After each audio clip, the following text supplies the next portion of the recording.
Bismillahirrahmanirrahim. Assalamualaikum warahmatullahi wabarakatuh.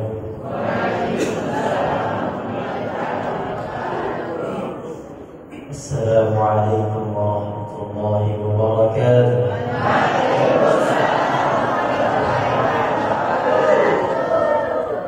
قال الله تعالى في كتابه الكريم أعوذ بالله من الشيطان الرجيم بسم الله الرحمن الرحيم وأذن في الناس بالحج يأتوك رجالا وعلى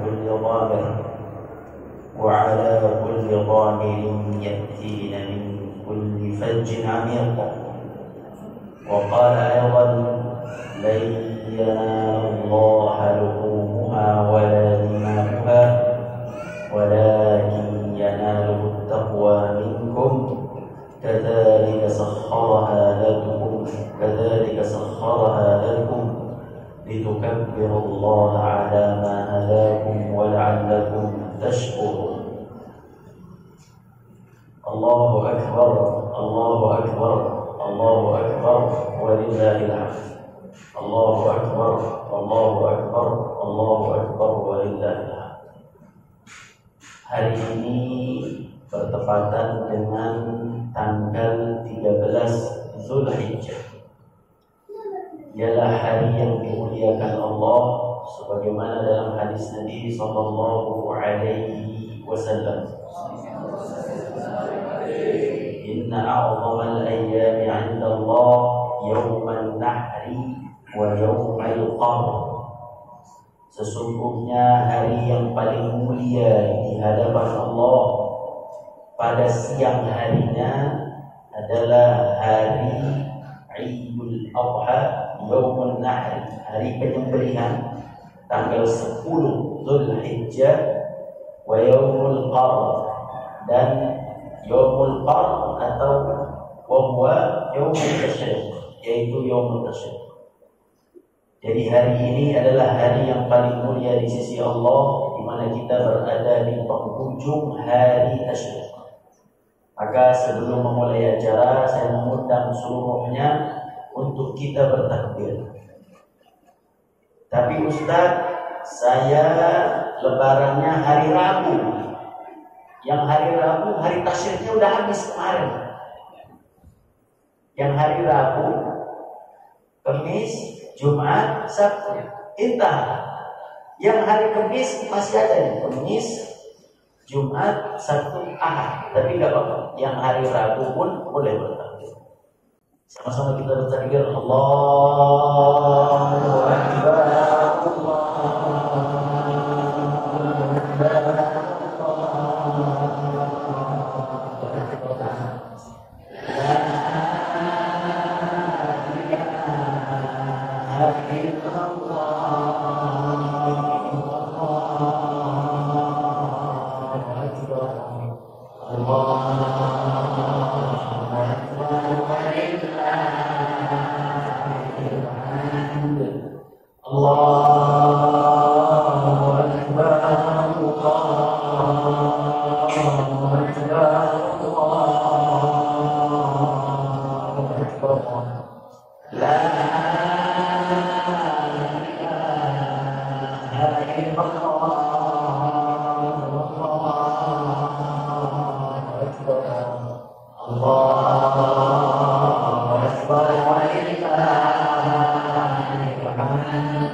Bapak dan Ibu yang berbahagia, alhamdulillah pada tanggal 10 Zulhijjah di Indonesia bertepatan dengan tanggal 29 Juni 2023, seluruh santri dari kelas 1 sampai kelas 5 seluruhnya menjadi bagian dari panitia yang diamanahkan untuk mengurus 18 sapi 49 kambing. Tapi tidak tertulis di buku rekor dunia, tertulis di buku rekor ilmiyin. Wa ma adraka ma illiyun kitabun marqum yashhaduhul muqarrabun. Jadi itulah sebuah keajaiban yang terlihat dari seluruh santri dari kelas 1 sampai dengan santri kelas 5 membantu proses menjadi bagian dari perwakilan orang-orang yang berkorban. Dan siapapun kita yang melaksanakan mewakili orang-orang yang berkorban, maka kita mendapatkan pahala pengkorban. Jadi seluruh santri dan guru mendapatkan pahala berkorban 18 sapi 49 kambing. Alhamdulillah. Karena mewakili at-tawkil, mewakili sama seperti badal haji atau badal umrah. Ada seorang anak umrah badalkan orang tuanya, maka bapaknya mendapatkan pahala umrahnya, anaknya pun mendapatkan pahala umrahnya. Maka begitulah kita yang telah melaksanakan dari kepanitiaan. Dan subhanallah, Bapak dan Ibu, anak-anak ini insya Allah sudah diajarkan untuk hidup mandiri dan hidup bekerja keras. Maka nanti kalau pulang, kalau tidur dibangunin, suruh cuci piring. Ya Bu, jangan tidur didiemin, jangan. Bapak juga bangunin, cuci motor Bapak. Harus begitu. Mereka sudah terbiasa, ya. Jadi kalau nanti kebanyakan pegang handphone, kebanyakan nonton TV, kebanyakan main keluar, batasi, bangunkan, arahkan, biasakan kerja. Kalau kita ini sekarang Bapak dan Ibu, kita ini lawan internet kalah. Kita lawan Google kalah. Google tahu semua. Kita ketik aja, banyak hasilnya. Kalau kita ditanya hasilnya minus. Google.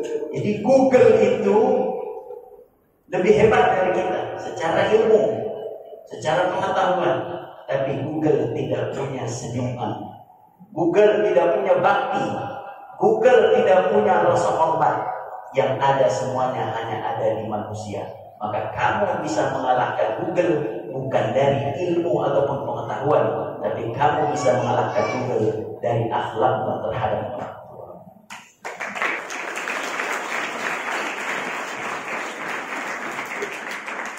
Maka anak-anakku sekalian, ketika sampai di rumah, tolong kemarin Bapak jam waktu panitia kurban jam 12, ya namanya santri, saya sih maklum aja.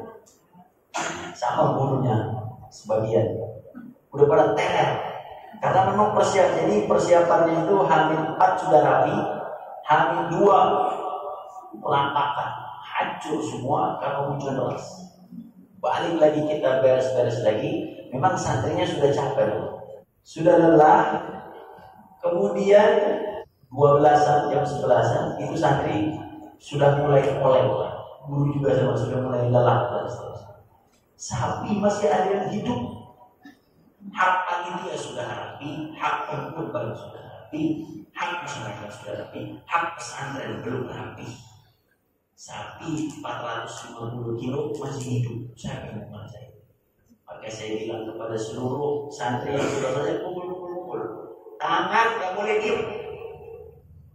Tangan nggak boleh diem. Tangan harus kerja, bantu. Apapun yang bisa dibantu, bantu. Harus gerak ini. Gak boleh diam sih. Akhirnya bergerak, terkumpulan daging 1 ton lebih untuk pesantren kita. Alhamdulillah. Memang sudah dipersiapkan Bapak dan Ibu. Freezernya kita siapkan untuk santri yang lama sama santri yang akan datang. Nanti kita siapkan sekitar 1,4 ton. Dan alhamdulillah sudah terkumpul, dan anak-anak Bapak Ibu H+1 sudah makan masing-masing 1/4 kilo ya. 1/4 kilo, saya suruh nyate. Subhanallah. Jadi semuanya berbahagia, santrinya berbahagia, orang tuanya berbahagia insyaallah. Dan dari semua itu maka insyaallah santri-santri kita sudah terbiasa. Dan bapak-bapak ibu-ibu nanti mungkin ada temannya dari Simpang Gadang nginep di rumah, ya kan? Ini mungkin anaknya udah bilang, bapak ibu nanti ada teman saya. Nah, teman nginep saya amanahkan suruh ngechat. Ya, itu saya amanahkan. Suruh ngechat, suruh ngapain aja bu, jangan didiemin. Mereka udah terbiasa dan itu harus dibiasakan di rumah. Begitulah kami dididik oleh orang tua kami dari kami kecil sampai kami besar. Makanya saya secara pribadi saya termasuk orang yang nggak bisa diem. Dan itu bagus. Santri juga harus biasa diem. Nah, cuman kalau santri luar itu tangannya nggak bisa diem karena pegang handphone. Kalau santrinya nggak bisa diem, manfaat buat orang.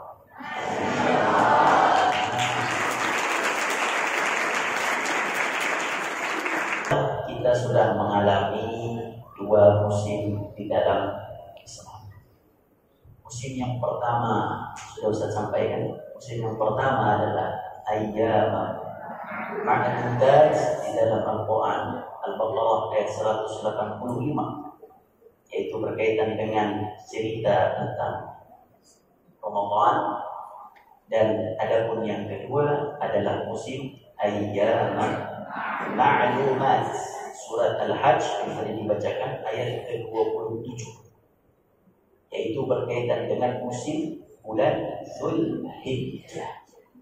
Kedua musim ini ayyam ma'lumat 184 Al-Baqarah dan ayyam ma'lumat 27 surat Al-Hajj ini punya keistimewaan besar di sisi Allah Subhanahu wa taala.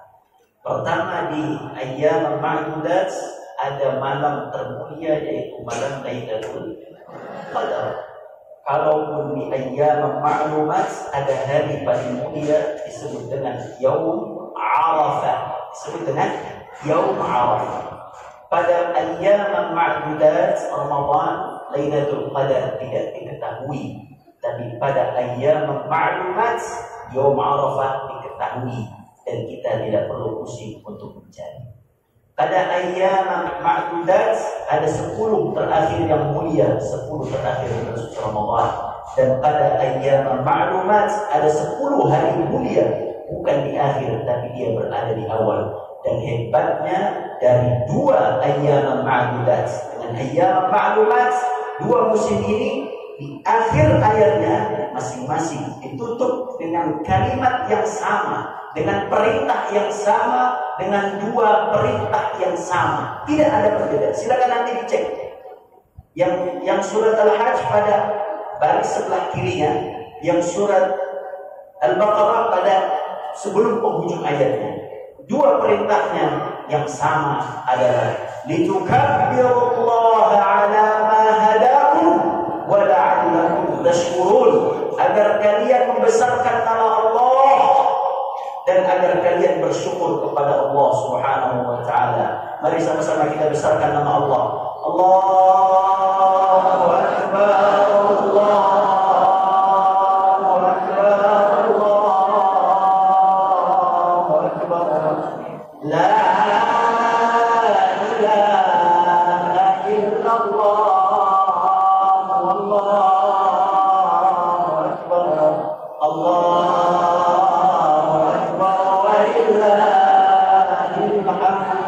Subhanallah. 2 ayat ini, 2 keistimewaan Islam ini ditutup dengan litukabbirullah, agar kita membesarkan nama Allah, mengagungkan nama Allah. Yang besar hanya Allah. Manusia gak ada yang besar, manusia kecil. Kesuksesan kamu wahai santri karena Allah, kesuksesan orang tua karena Allah, kesuksesan pondok karena Allah, bukan karena siapapun. Semua kembali kepada Allah, karena Allah lah yang maha besar. Dan begitu pun kita bersyukur kepada Allah, masuk kita dalam musim ayyaman ma'dudat bulan Ramadan dalam keadaan sehat walafiat, keluarga Allah lengkapi. Keluar kita dari Ramadan, masuk kita ke musim Dzulhijjah, ayyaman ma'lumat dalam keadaan sehat, keluarga barakah, bahkan bisa berkurban, bisa mendapatkan pahala haji. Bahkan yang berkurban mungkin pahalanya lebih besar dari yang haji.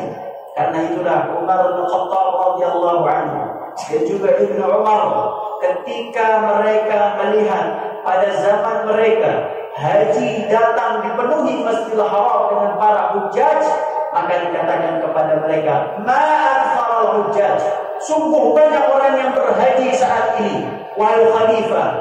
Kemudian khalifah pun mengatakan, ar-rakbu katsir wal hajju qalil. Orang yang datang itu banyak, tapi yang benar-benar Allah haji, benar-benar haji dia untuk Allah itu hanya sedikit, karena memang niatnya tidak semua karena Allah Subhanahu wa taala. Tapi insyaallah kurban dari santri kelas 8, kurban dari santri, kurban dari guru, kurban dari wali santri, semuanya atas nama Allah dan mendapatkan pahala haji yang sama dengan mereka yang sama. Mengapa demikian? Karena kita punya kesempatan yang sama. Wallahu saya sudah menyampaikan itu belum? Tapi jika kita melihat Al-Quranul Karim, rukun Islam ada 5. Tidak ada semuanya ini nama surat kecuali rukun Islam yang kelima. Tidak ada namanya nama surat syahadat, surat salat, surat puasa, surat zakat. Tapi yang ada hanya surat Al-Hajj. Saking hebatnya haji, Allah tahu bahwa semua muslim belum tentu bisa berhaji. Kalaupun dia bisa berhaji 1 kali, belum tentu bisa terulang menjadi 2 kali. Kalaupun bisa terulang 2 kali, belum tentu bisa terulang 3 kali. Tapi lebih banyak di antara kita yang belum berhaji. Dan Allah Subhanahu wa ta'ala membuka peluang haji bagi siapapun yang belum berhaji, ingin mendapatkan pahala haji, maka tanggal 1 sampai dengan 10 Dzulhijjah adalah waktunya. Tapi sayang, ceramah ini seharusnya sebelum 1 Dzulhijjah. Itulah mengapa Allah Subhanahu wa ta'ala memberikan kepada kaum muslimin 2 kehebatan dan 2 kemuliaan. Kemuliaan pertama adalah kemuliaan tempat. Kemuliaan yang kedua adalah kemuliaan waktu. Dan Allah lebih banyak bersumpah atas nama waktu dibandingkan atas nama tempat. Itulah mengapa dalam Al-Quran disebutkan wal fajri, mengapa dalam Al-Quran disebutkan wal duha, mengapa dalam Al-Quran disebutkan wal nahar, mengapa dalam Al-Quran disebutkan wal lail. Semuanya atas nama waktu, karena Allah ingin semua, baik yang haji maupun yang tidak haji, memiliki waktu yang sama mulia dari 1 sampai dengan 10 Dzulhijjah, sebagaimana mereka mendapatkan 1 sampai 10 Dzulhijjah. Yang membedakan, mereka mendapatkan kemuliaan tempat, kita tidak mendapatkan kemuliaan tempat, tapi hukum di sana sama dengan hukum di sini. Mereka yang ihram tidak boleh mencukur rambut dan juga menggunting kuku. Kita yang berkurban dilarang untuk mencukur rambut dan menggunting kuku. Mereka yang berihram dilarang untuk qaul zur, fala yarfuth wala fusuq wala jidal. Mereka yang berkurban, bahkan yang berpuasa dari tanggal 1 sampai dengan tanggal 9 Dzulhijjah, mereka juga tidak boleh untuk melaksanakan fala yarfuth wala fusuq wala jidal fil hajj. Maka sama hukumnya antara mereka yang berhaji dengan kita yang tidak berhaji, selama kita menjaga aturan-aturan Allah Subhanahu wa ta'ala. Mereka haji dengan badannya, sedangkan kita haji dengan roh kita semua. Alhamdulillah. Maka oleh karena itu, dari 2 ayat ini, ayyaman ma'lumat dengan ayyaman ma'lumat, selain daripada yang diperintahkan adalah untuk ditukabbirullah ala ma hadakum wa la'allakum tashkurun, ada yang ketiga yang ingin menjadi inti dari sebuah ibadah adalah kalau di ayyaman ma'lumat ayatnya berbunyi ditutup dengan kalimat la'allakum tattaqun, ditutup dengan kalimat la'allakum tattaqun. Ya ayyuhalladzina amanu kutiba kama kutiba nabi qablikum la'allakum tattaqun, agar kalian bertakwa. Sedangkan ayyaman ma'lumat ditutup dengan kalimat la yanalallaha luhumuha wala dima'uha walakin yanaluhu taqwa minkum. Sesungguhnya Allah tidak mendapatkan mendapatkan dagingnya, Allah tidak mendapatkan darahnya. Yang Allah dapat adalah bukti ketakwaan kita kepada Allah dengan kita menyembelih hewan kurban. Subhanallah, Abu Jahal, orang jahiliyah, kaum Yahudi pada zaman Rasul mereka berkurban. Bagaimana orang Muslim tidak berkurban? Bedanya apa? Bedanya mereka ketika berkurban, darahnya ditempelkan ke berhala-berhala mereka dan dagingnya diberikan ke berhala-berhala mereka. Turunlah surat Al-Hajj ayat ke-37 mengatakan, la ilaha illallah. Kamu berkurban, Allah tidak dapat dagingnya, Allah tidak dapat darahnya. Yang Allah dapat adalah takwa daripada kalian semua. Maka ibu-ibuku, bapak-bapakku, tolong ketakwaan anak-anak ini dibantu dan didoakan. Sampai rumah nanti jangan dilepas begitu. Susah ini Pak melihatnya Pak. Susah ini melihatnya. Begini ini susah. Siang malam tolong untuk dipegang erat-erat itu mereka semua. Ya, dibantu ketakwaannya. Mereka sudah punya takwa. Kalau sudah punya takwa, yang kedua cuma perlu istiqomah. Itu saja. Kalau sudah takwa istiqomah, surga dunia akhirat. Amin ya rabbal alamin. Maka itulah pesan Ustaz kepada anak-anakku sekalian. Pesan yang pertama, terus tangan ini bekerja, bantu orang tua. Pesan yang kedua, jaga akhlak, karena akhlak sosial, menghormati orang lain adalah bagian yang tidak dimiliki oleh internet. Jangankan akhlak. Nah, kalau kamu main games yang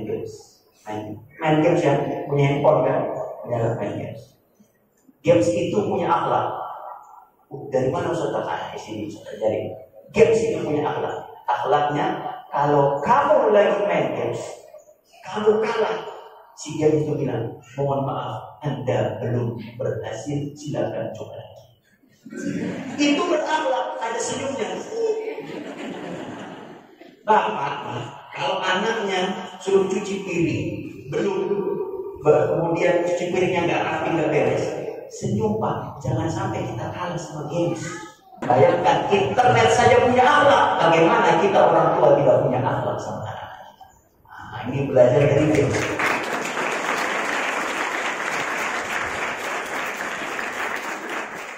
Kita harus belajar dari games. Jadi jangan kalah sama games. Bagaimana orang tua cemberut, gamesnya senyum sama dia, makanya dia hanya lari ke games. Wajar. Pak, Bu, wallah saya katakan, kalau bapak curhat ke saya, ibu curhat ke saya, siapapun curhat ke saya, Ustaz, gimana caranya anak itu gak kecanduan handphone? Saya katakan, mustahil, gak bisa itu anak zaman sekarang lepas dari handphone, gak bisa. Gak bisa. Sama kita orang tua juga gak bisa. Cuman bedanya kita lebih manfaat, jelas manfaatnya. Kalau anak-anak banyak bermainnya, itu bedanya. Tapi saya katakan gak bisa lepas. Tinggal bagaimana orang tua mengajarkan anak menggunakan handphone lebih baik. Handphone ini teknologi. Zaman Rasul ada teknologi. Teknologi ada dalam Al-Quran. Teknologi zaman Rasul ada. Siapa bilang teknologi tidak ada zaman Rasul? Ada dalam Rasul teknologi. Teknologi zaman Rasul digunakan dari yang paling kecil sampai yang paling tua. Namanya adalah pedang. Itu teknologi paling hebat zaman Rasul. Namanya apa? Pedang. Itu paling hebat. Dan bahkan anak kecil semuanya pakai pedang. Jadi teknologi tidak bisa dijauhkan dari anak. Cuma bedanya ketika anak kecil pakai pedang, itu kan perang Badar ada kisahnya. Anak kecil dan ini, ya kan?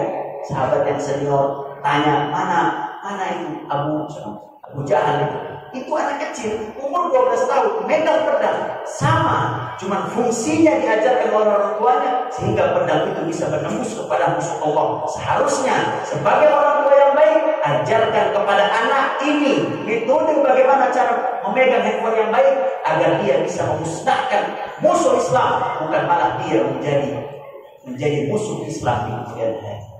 Waliyadu billah. Jadi intinya tadi yang pertama, terus bermanfaat, terus menjaga akhlak, dan yang ketiga, terus untuk bertakwa, dan orang tua dibantu untuk menjaga akhlak anak-anaknya, untuk istiqamah anak-anaknya. Insya Allah semua kita diberkahi oleh Allah Subhanahu Wa Taala. Bismillahirrahmanirrahim. Alhamdulillahirabbil alamin. Wassalatu wassalamu ala asyrofil anbiya'i wal mursalin sayyidina Muhammadin wa ala alihi wa sahbihi wasallam. اللهم اغفر لنا ولوالدينا وارحمنا وارحمهما كما ربونا صغارا. Ya Allah, ampuni dosa orang tua kami, ya Allah, yang ada maupun yang telah tidak ada, ya Allah. Allahumma barik lana fima a'taitana. Ya Allah, berkahilah kepada kami apa yang telah Kau berikan kepada kami. Allahumma arzuqna taqwa wal istiqamah. Ya Allah, berikan kepada kami, ya Allah, ketakwaan dan istiqamah, ya Allah. Ya Allah, pertemukanlah kami, ya Allah, dengan musim Ramadan yang akan datang, ya Allah. Pertemukanlah kami, ya Allah, dengan musim berjalan yang akan datang, ya Allah. Ya Allah, seandainya Engkau panggil kedua orang tua kami tidak bertemu dengan Ramadan, tidak bertemu berhajat atau bertanya, ya Allah, ini buatkanlah kami untuk menerima itu, ya Allah. Dan kami titipkan kedua orang tua kami kepada, ya Allah. Berikanlah surga terbaik kepada mereka, ya Allah. Mereka yang telah membantu kami dari kami kecil, ya Allah. Mereka yang telah kami repotkan, ya Allah. Dari kami lahir, ya Allah, sampai kami besar. Kami yang perlu bisa berbakti kepada mereka, ya Allah. Ya dari jalal wal ikram, masukkanlah mereka semua ke dalam surga tanpa hisab, ya Allah. Berikanlah kemudahan bagi mereka, ya Allah, dalam perjalanan menuju surga, ya Allah. Jika Engkau takdirkan mereka tiada kesulitan, ya Allah, ya dari jalal wal ikram, mandikanlah mereka dalam keadaan husnul khatimah. Seandainya memang Engkau panggil mereka, ya Allah, dan tidak dipertemukan dengan Ramadan yang akan datang, ya Allah, jadikanlah kami anak saleh salehah, ya Allah, yang semua amal kami bisa masuk kepada kami kedua orang tua kami, ya Allah. Ya dari jalal wal ikram, seandainya, ya Allah, anak kami Kau belum bertemu dengan Ramadan, Allah, Kau takdirkan belum bisa bertemu dengan Bahijah, ya Allah. Kami ikhlas dengan anak kami, ya Allah. Anak adalah milikmu, ya Allah. Anak adalah hanya titipan bagi kami, ya Allah. Ya Allah, jagalah anak kami, jagalah anak kami dimanapun mereka berada, ya Allah. Maafkanlah kami, ya Allah, sebagai orang tua yang lalai terhadap amanahmu, ya Arhamar Rahimin. Ya Dzal Jalali wal Ikram, ya Dzal Jalali wal Ikram, ya Arhamar Rahimin. Rabbana atina fid dunya hasanah wa fil akhirati hasanah wa qina adzabannar. Sallallahu alaihi wa ala alihi wa sallam wa akhiru da'wana alhamdulillahi rabbil alamin. Assalamualaikum warahmatullahi wabarakatuh. Waalaikumsalam warahmatullahi wabarakatuh.